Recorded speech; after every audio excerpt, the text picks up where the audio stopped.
Hello, Court School. What are we going to do today? Learn, enjoy, succeed. Today is Tuesday the 30th of June. Can you guess where I am? I am somewhere in the school. Any ideas? I'm in the Key Stage 2 library upstairs. Now, we haven't been able to come in this room for quite a long time because the library's been closed for you guys, but hopefully by September we'll be able to start using the library again. That would be great, wouldn't it? Because I don't know about you, but I miss all these lovely books. And this room is one of my most favourite places in the whole school. Right, time for another fable. So last week we learnt about the goose that laid the golden egg. And this week we're going to read The Fox in the Tree. Another story with a fox. They're quite common, aren't they, in our fables? Fox padded through the snow, feeling very pleased with himself. At dawn, he'd raided a hen house and made off with 10 hens. A personal best, he boasted. All that's left is a pile of feathers. And then, just a moment ago, he'd waylaid a lovely plump rabbit with a snap of his strong white teeth. Oh, I really have done well, he thought.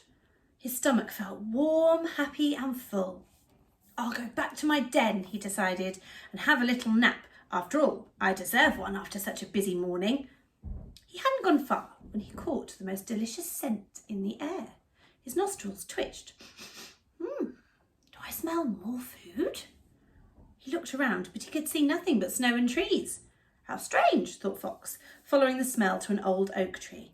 It's coming from inside this tree. He gently touched the trunk with his paw and jumped back as the snow fell away, revealing a small hole in the hollow tree.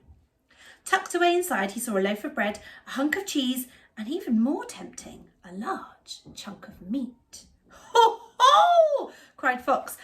It must have been left here by the shepherd. My luck is in again. And he reached for the food with a paw and then groaned. Oh, it was just out of reach. He tried again, straining with every sinew in his body, but it was no use. Fox stood back and thought, if I can slink into a hen house and outrun a rabbit, I must be able to get my paws on this meat. Nothing's going to outfox this fox. He looked again at the hole in the tree and then looked again. It's not too high or too small, he told himself. I could squeeze through it. He poked his head through the hole, then followed with his body, which rubbed against the side of the tree. But with a wiggle and a squirm, he was in. Hooray! Cried Fox. Without waiting a moment longer, he wolfed down the food in greedy gulps. Ha ha, he said, licking his lips. Very satisfactory. Time to go home. He poked out his head and his front legs and he pulled, but his body just stayed where it was. If I can get in, I must be able to get out, he said. He heaved and squeezed, but nothing happened. His bloated stomach wouldn't budge. He twisted this way and that way, his body writhing like an eel, but no matter which way he moved, he couldn't get out. Help! One cried, I'm stuck!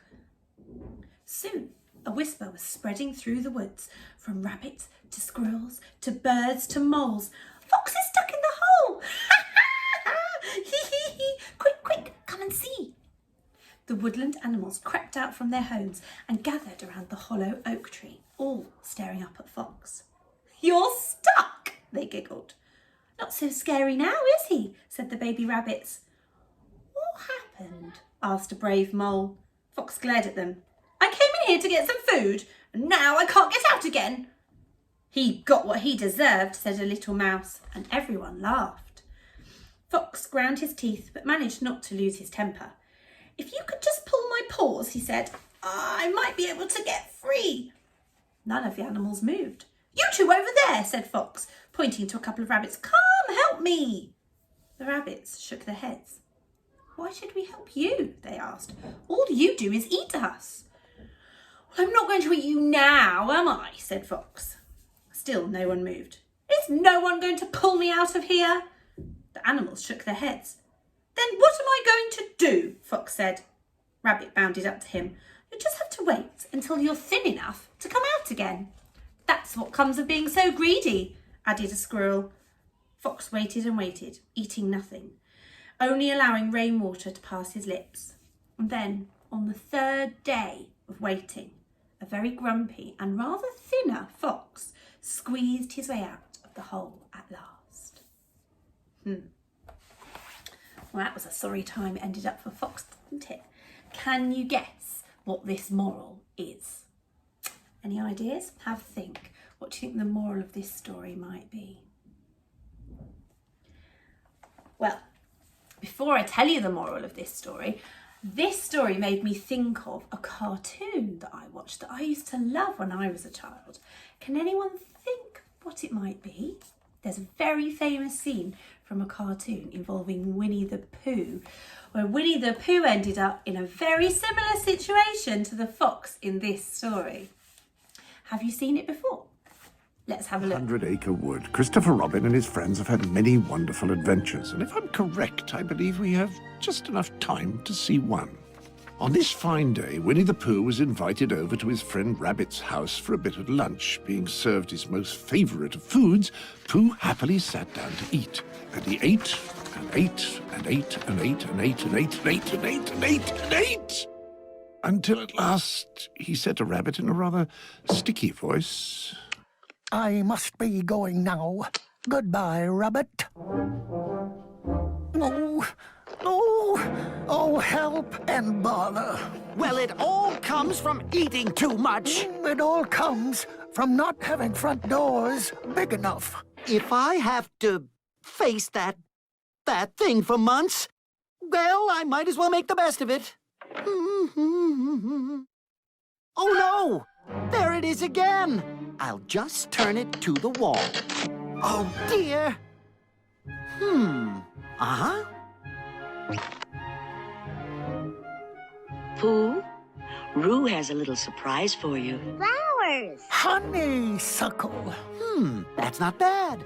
Not bad at all. It's rather good, I think. Oh, Oh, no! No help!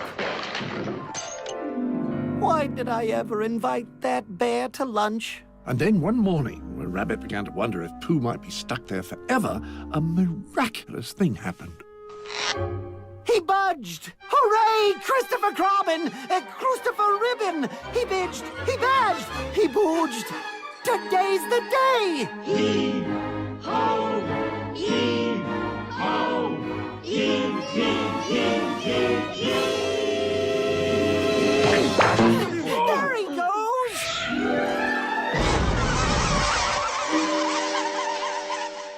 Bears love honey and I'm a Pooh Bear. Yum, yum, yum, yum.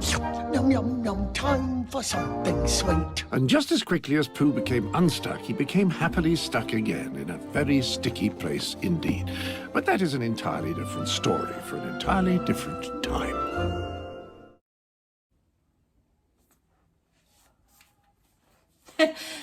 Silly old Winnie the Pooh, he ate so much honey he got stuck and he couldn't get out. And that's the same thing that happened to the fox in the tree. So, any ideas what the moral of this tale might be? Don't be greedy.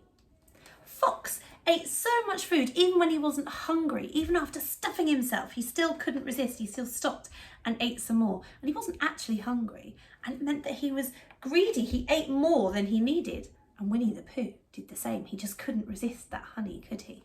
Well, that's the message of this story. Don't be greedy. Only take what you need. Don't take things when they're not necessary. Don't be greedy. And that's the message I'm going to leave you with today. Have an amazing day, Brave It Court. Bye!